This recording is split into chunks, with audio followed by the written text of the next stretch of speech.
Will you please bow your head and pray with me?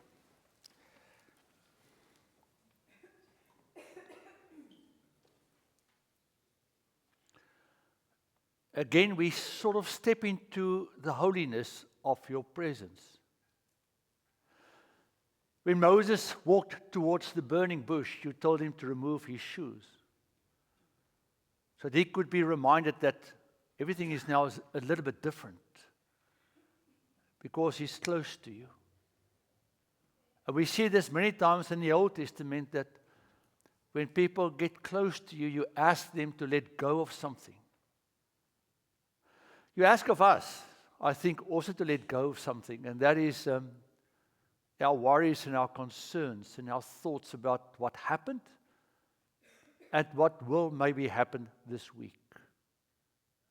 Lord, we apologize that in the midst of all the noise that's in our heads, you are trying to find a small spot to be able to touch us and to speak with us.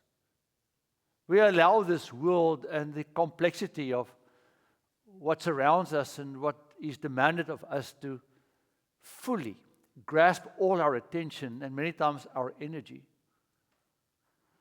You knew this, and therefore you gave us a Sunday. You meant for us to stop for a moment and to think about you. So I ask, O Lord, that as we sit in your presence now, that you will use the words I need to share, that you yourself spoke. To use these words to help us redefine who we are and what we think about you and how to interact with this world. Here we are, your children, sitting with our dad. So we are eager to hear your voice in all of this. Amen. So they have made countless of movies and shows about a bad sports team.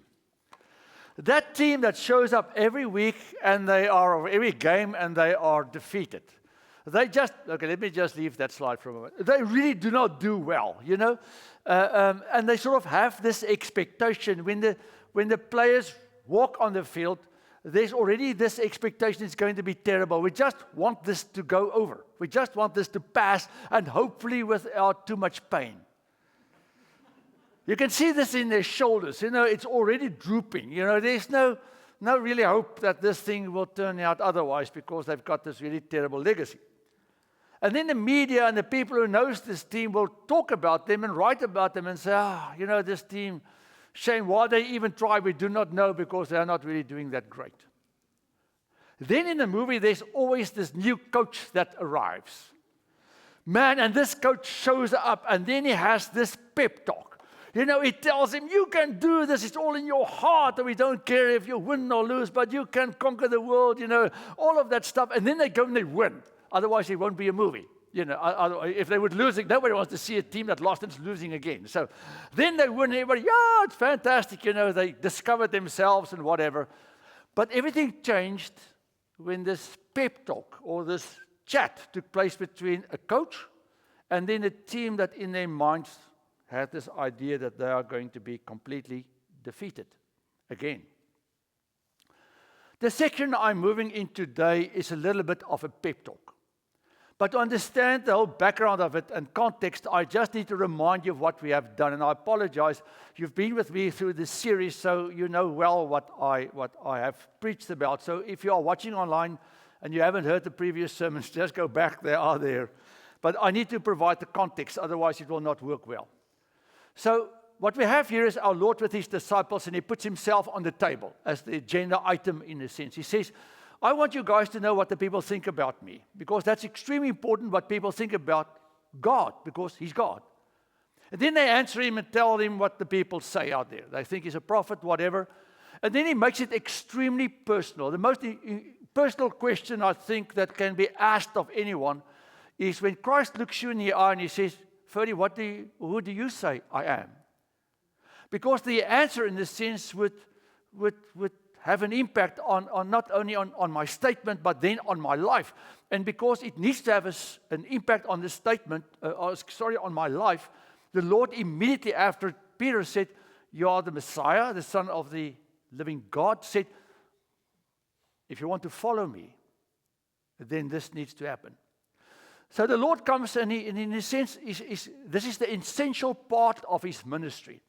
Who do they say I am? Because in a sense that needs to be addressed at some point. Who do you say I am? And if you say that I am who I am and you understand it, then you are following the one that you just made the statement about, who is the Messiah, the Son of the living God. And then he goes into what does it mean to follow him. He says, firstly, you need to deny yourself, give up yourself in a sense, and all the things that are so desperately important to you. And then he says you need to lift up your own cross. It's not being given to you, but you are going to lift up the cross, and the cross can be things in your life that is going to be a sacrifice for you to carry onwards on this journey as you are following Jesus. Nothing sounds really fun. Then he comes and he says you need to let go of your life. You are going to lose your life to gain your life. And some actually did die, but here he's more talking about giving up yourself completely to be able to gain then what he wants to bring us, and that's eternal life and a relationship with God. And then he comes and at the end he says, so you made this statement about me. I'm asking of you to commit your life to this statement, but this also then means that you can't be ashamed of me. And that's where most of us cringe. And I said that last week. We cringe in a sense because many times in my life felt that I should have said something and I did not say something. And then the Lord comes and he says, because if you are ashamed of me, I may be ashamed of you when I return. And that actually means that this ashamed here means to reject him, to not accept the confession that he is the Son of God. Because if you do not accept this confession, then you are not saved, because then you do not believe that Jesus is the Son of God. All of this is sort of complex and difficult. And I think as the Lord was talking to them and he added, he said, but remember now, who's going to be the most important to you?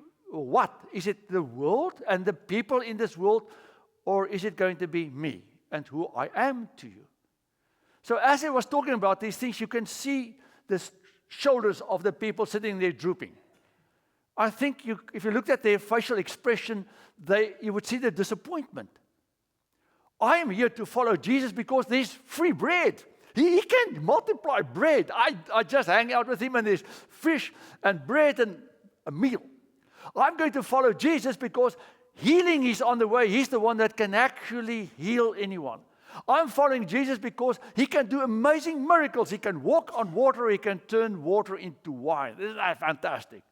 I'm following Jesus because I believe by following Jesus, I'm going to receive all of these amazing blessings from God, and my life is going to be just brilliant and fantastic.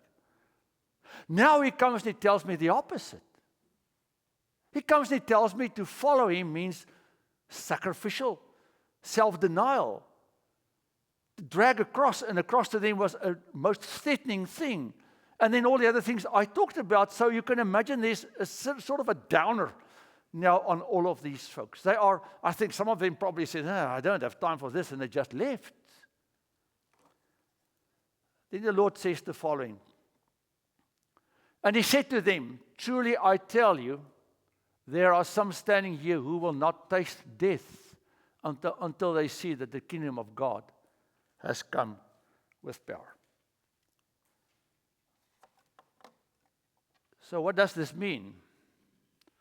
It means it's worth it. This is our Lord's, it's sort of going sort of a little bit negative and difficult and down. And now the Lord changes it and he says, do you know why I ask of you all of these things? Do you know why it's worth it to follow me and to give up so much of yourself and the things that are important to you? Because you're actually now part of the kingdom story of God. And he said, a lot of you standing here will not die until you have seen what God has done. Because God is at work in this world. I'm going to go back and then I'll come back again. You can't see this map really well from where you sit, the names. That's not relevant now. You just need to look at the colors. So the purple, that was in the year 100 plus, where Christianity already was in the whole world. The green was in the time of Constantine. You can see how, and that was in the year 300. So immediately after the disciples received the Holy Spirit, that was a few days later, a year or two later for some people, they saw how God's kingdom started to move through the lives of people and how the world started to change. And that's what the Lord meant. He said, you are not part of something that's dead. You're not part of something that means nothing. You are part of something that is God's and not yours. Why does the Church of the Lakes even exist? Why are you here this morning? You may say you came because you wanted to listen to a sermon and be part of the worship service and to just be with your church family, and that's fantastic. Do you know why you are here this morning? Because the only holy living God through His Holy Spirit brought you here. You are sitting in this building because it's God's movement in your life that brought you here, because somewhere in your life you came to understand the gospel story of Jesus. And you came to commit yourself to this Jesus.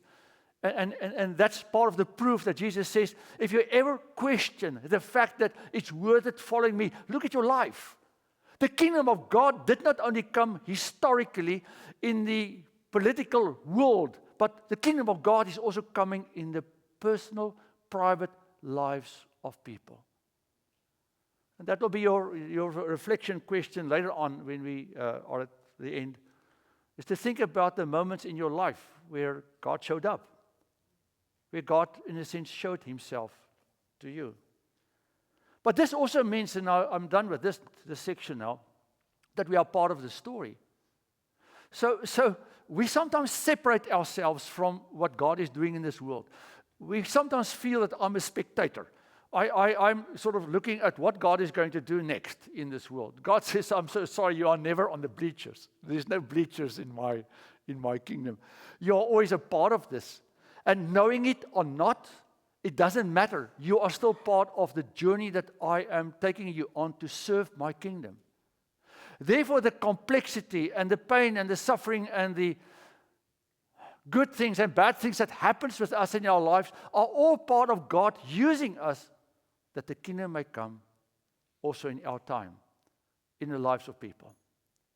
Did these guys see everything that happened? No, because they were living in Israel and they just heard stories of the fact that there are people now in Syria believing. There are people now in Turkey. That was not Turkey then, but Turkey now believing. There are people in Greece now believing. There are people in Rome believing within 60, 70 years. People were believing all over the world. There was a church in Rome. There was a church in Ephesus. And they said to themselves, how could this happen? Jesus is just another one that came, we thought, and now suddenly the kingdom of God is expanding, no, exploding in the known world. It's worthwhile. You're not alone. You can do it, Jesus is saying to them, because you will see God at work in your life. Then he continues, or the section continues. 6 days later, Jesus took with him Peter and James and John and led them up a high mountain, apart by themselves. He was transfigured before them, and his clothes became dazzling white, such as no one on earth could bleach. And there appeared to them Elijah with Moses, who were talking with Jesus. Then Peter said to Jesus, Rabbi, is it good for us to be here? Let us make 3 dwellings, one for you, one for Moses, one for Elijah. He did not know what to say, for they were terrified. Then a cloud overshadowed them, and from the cloud there came a voice, this is my son, the beloved. Listen to him. They looked around. They saw no one with them, only Jesus. You see, all of these sections are meant to be read together, meant to be looked at together. Peter made a statement. When the Lord said, who do you say I am? He said, you are the Messiah, the Son of God. And the God that we believe in wants to show himself in many different ways to us. And here there's this appearance of Christ that changes and he becomes completely different in a sense.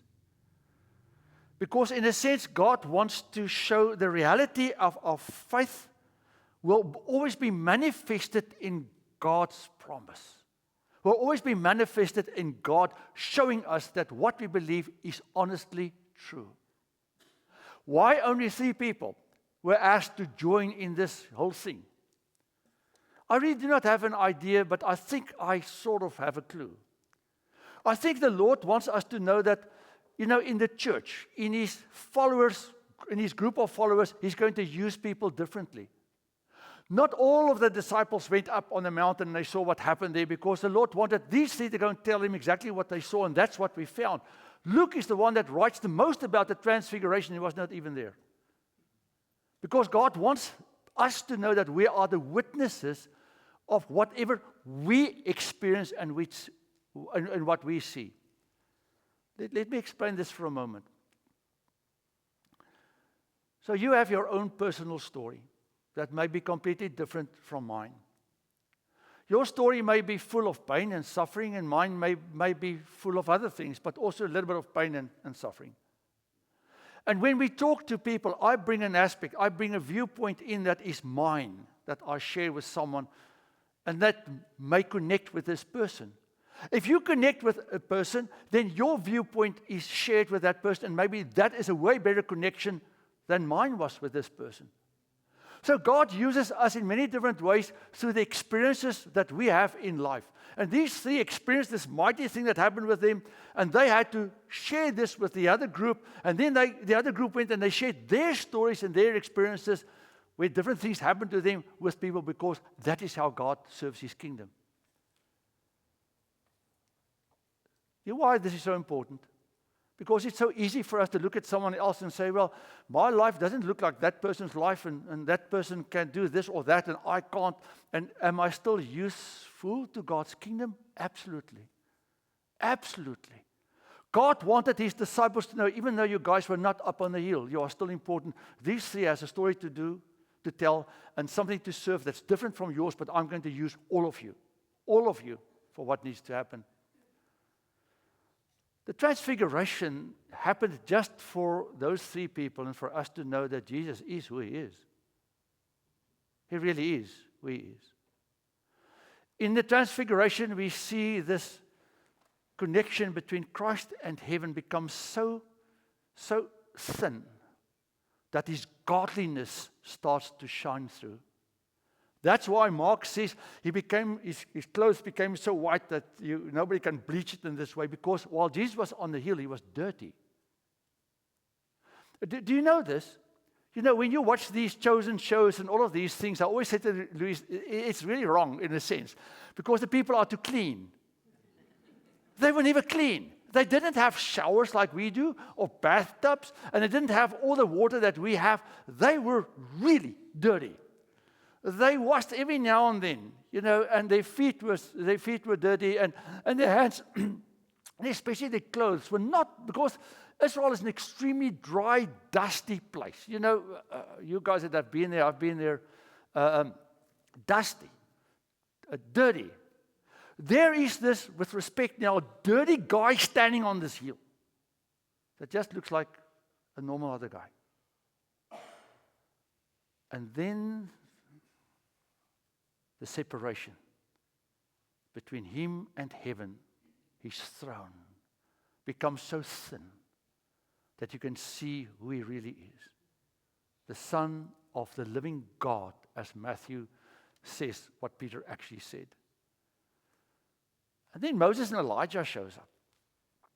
So if you ever wondered about life after death, you have it. Moses and Elijah shows up in this special moment. Why Moses? Because Moses led the people of Israel out of Egypt to the promised land. What is Jesus here to do? To lead us from the place of slavery to the promised land, back into the arms of God. And that's what Luke, in his gospel, adds. He says, what Elijah and Moses talked to Jesus about was his journey. His journey that he was on to sacrifice himself to lead us out of this place of slavery to a place of freedom, to be with God. Elijah, he's the major prophet. He's the one that stands for the Word of God. And who is the Word of God? Jesus. Just remind him, you are the Word of God. Strange meeting here, this is taking place. Strange meeting, as if God sends Elijah and Moses to say to his son, you're on this journey, and remember now, it's connected to what happened in the Old Testament with Moses and with the prophets. And you're not alone in this journey, because I think a few times Jesus, in His humanity, felt a little bit defeated, felt for moments that this was a tough thing that he's a part of because people did not like him. People would walk away from him because he didn't promise or give them what they wanted. He didn't meet all their expectations. And then Peter. Peter, oh Peter. He's the practical guy. All right, there are 3 people here. Let's build a hut. It's stupid. It's Moses the liar. Do they need huts? They are representing heaven and whatever. And you know what it tells me? It's okay to be stupid. It's completely fine. I've had so many people in my life and say to me, this may be a stupid question. There are no stupid questions if you're part of God's kingdom. There are nothing really that stupid because there's no even answer to Peter to what he said. It's not that Jesus turned around and said, "Oh, Peter, what are you up to now again?" They just ignored him and went on, and he said, "Let's build huts." He's looking for straw and for stuff. Oh, huts. I think God just smiled. Because it's okay sometimes to miss what's going on completely. It's fine. But then they were terrified. When God shows up in the Old Testament, there's always a cloud. When Christ returned to heaven, he went with a cloud. A cloud in the Bible is sort of a representation of the presence of God. I do not really know why it's specifically a cloud, but that's what God chose. So the cloud covered this mountain, and the presence of God entered. Who's this God who entered? It's the God of heaven and earth. The God that I try to always convince people of that is way bigger than we can imagine. It's the God who created the universe. I'm reading, as you know, through the book of Psalms now, and I think in Psalm 33 is the most amazing psalm that tells us who we are in connection with God. Who this God is that in a moment could create, and he could place what we have, and how he set the boundaries for the oceans and everything. The God that created the galaxies around us is the God that shows up. And when that God shows up, I promise you, you're on your face. You will be on your face. And God shows up not to scare. God shows up because he wants to be present. So many people in the world think that God is this judge that just wants to kill people and destroy people's lives and cause all kinds of havoc in this world. That is the opposite. God wants to show up because he wants to be present in the lives of people. Then God himself makes a statement. He says, "This is my son." But he doesn't only say, "This is my son." He says, "This is my beloved son."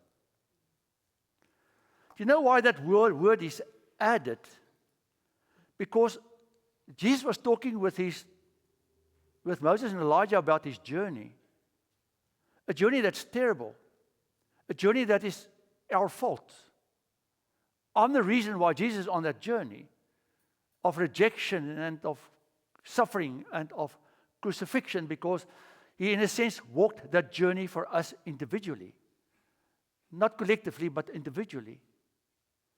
And as the two are talking with Jesus about his journey, it's very easy to think that Jesus was sent down to this penalty camp, in a sense, as if, he's banished from heaven for a little bit because of something that is not right.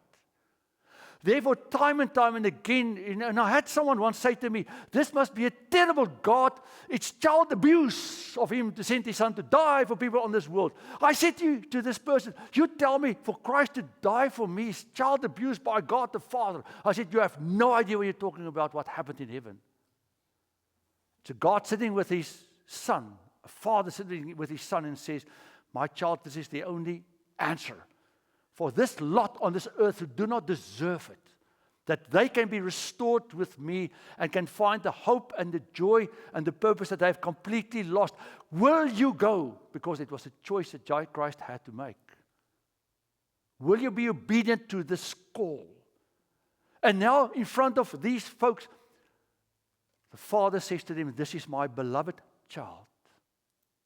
It's the same way that you and I feel about our children. We love them and we will do whatever to protect them so that no harm will come to them. And now the Father sends his child into harm because of us. the Son of God. He says this. This is my Son.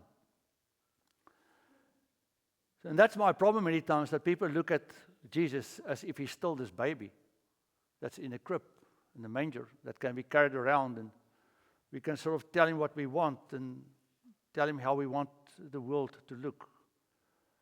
But who we are dealing with, if we talk about Christ Jesus, is still God. Completely God in every sense, because he's the one that created. If you look at the book of Genesis, it says in the beginning God created. And how did he create? Through his word. The Bible says, and God hadabar. Now I'm using the Hebrew word. The word for speak is dabar. The ha is part of the. God, the spoken. And then John comes and tells us, how did God create? He created through the word. So it's already in it's already in the Hebrew in Genesis, that God, when he created through Jesus. He's the word that created everything that surrounds us. That is the one that we believe in, not a baby that's only lying in a manger. And then finally, the Father says to us and to them, listen to him. Isn't that the problem? Isn't that the problem? God created Adam and Eve, and he said, man, let's hang out in this beautiful place I've given you, and it's fantastic. There's no fear. There's no shame. There's no nothing. They are naked and they don't care. You know, they are naked in front of God. All is cool. It's fantastic. And God says, just leave that tree alone. I want you to know there's a tree that you can eat from, but leave the thing alone, because in a sense it tells you that you have a choice, that you can decide to reject me or to disobey me. But listen to me, because if you touch that tree, you will die. Physically and spiritually, you will die. Listen, that's all that God asks of his people. Listen to me. That's why when Jesus came, he was introduced to us as the Word. Now on this Mount of Transfiguration, God the Father says, listen to me, please, through my Son that I've now given you. That's the word from me, God, that you may know what I want. What does God want? For us to have the statement that Peter just made, to believe that he's the Messiah, the Son of God. That's all that God wants. God just wants us to believe what Peter said, that now in the story of the kingdom that will come and in the transfiguration is placed right in front of us as this T-Nex box. There it is.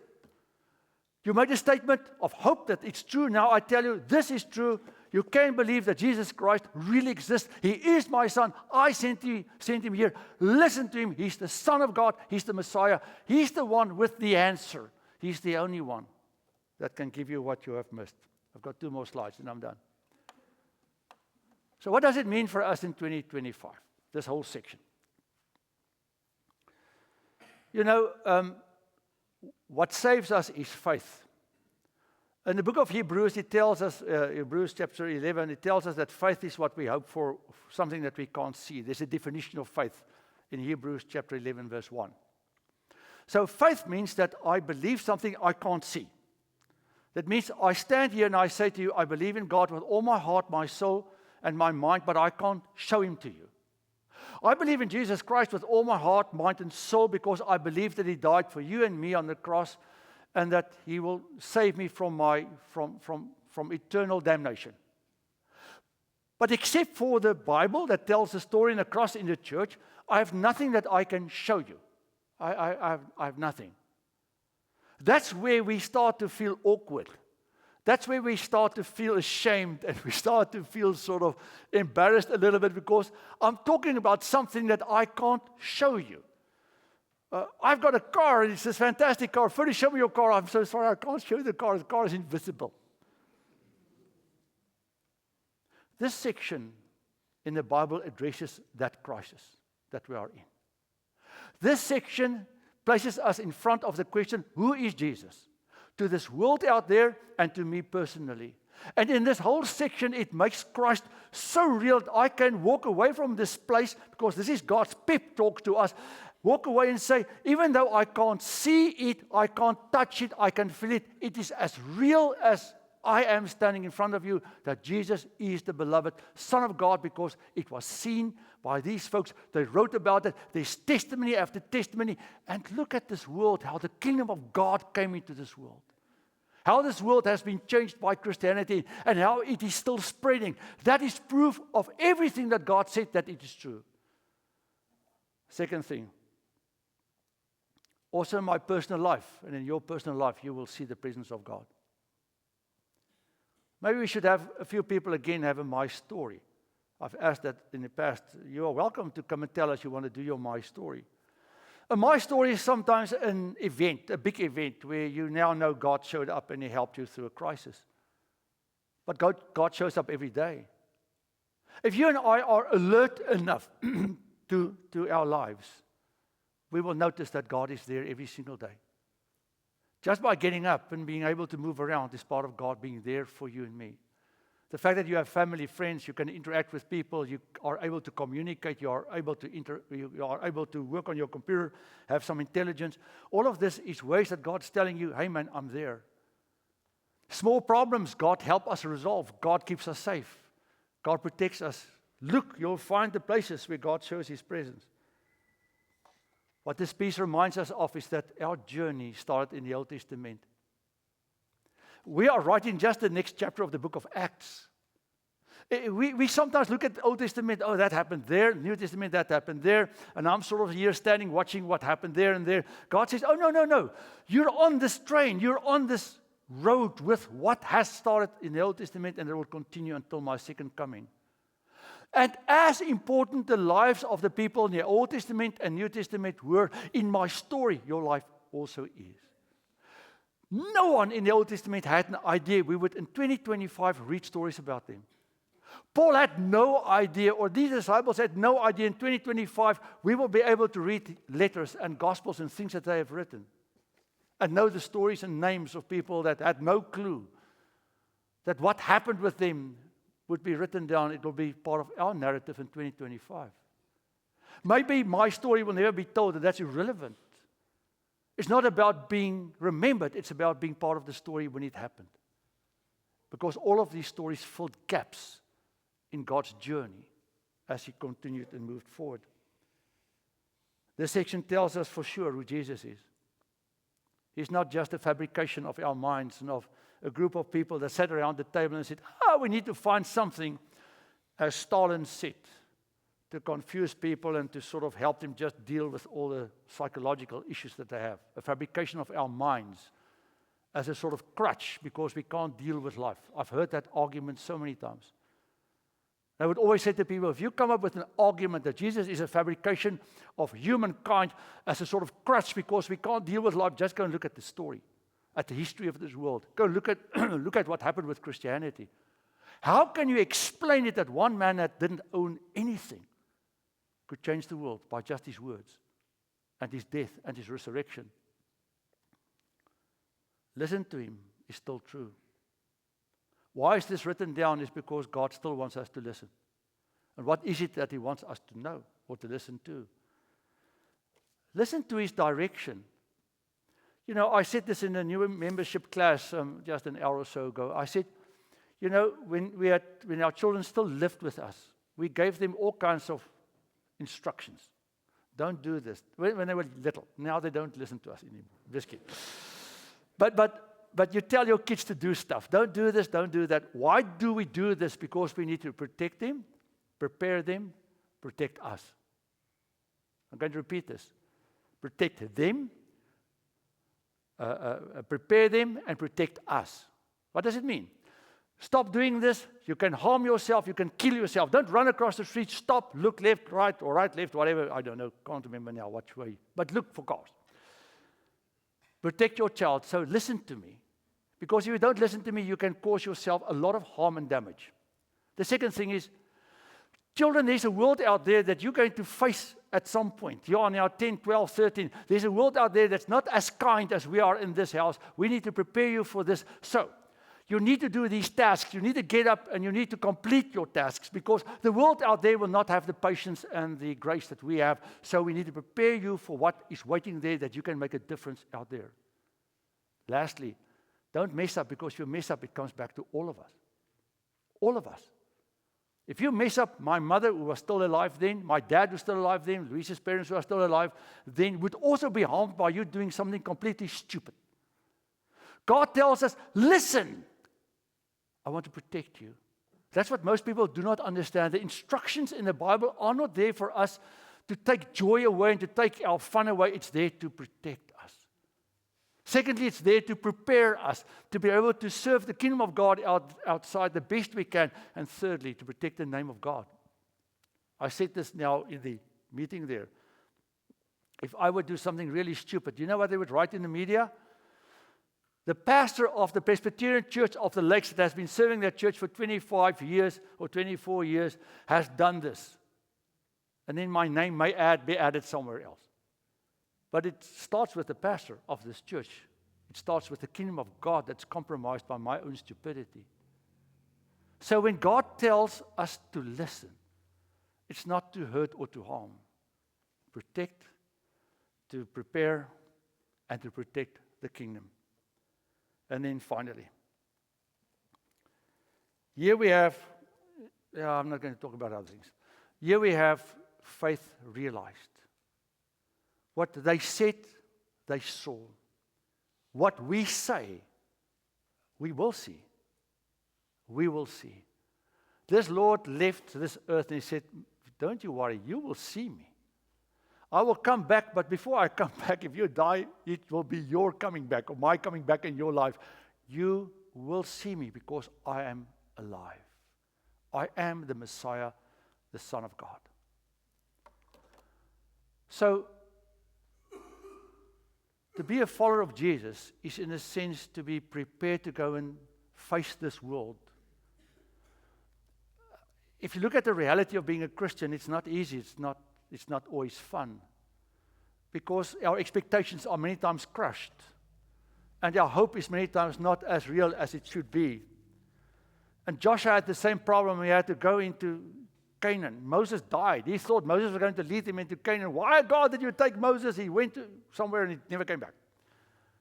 And now Joshua needs to take this lot into Israel, this Israelites into the promised land. And he knew them. They are a terrible lot. They were complaining. They were just not easy. At some point they wanted to stone Moses and Joshua. And Aaron. And now the Lord comes and he says to him, I hereby command you, be strong and courageous. Do not be frightened or dismayed, for the Lord your God is with you wherever you go.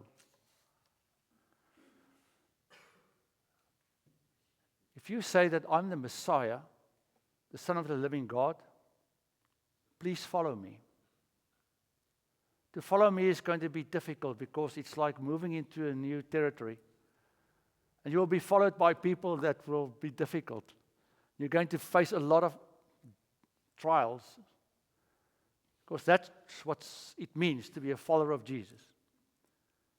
But I want you to know you are never alone on this journey, because it's not your or my journey, it's God's journey. He's on the move. He just invites me to come along. And he says, don't you worry, I've got it. Amen.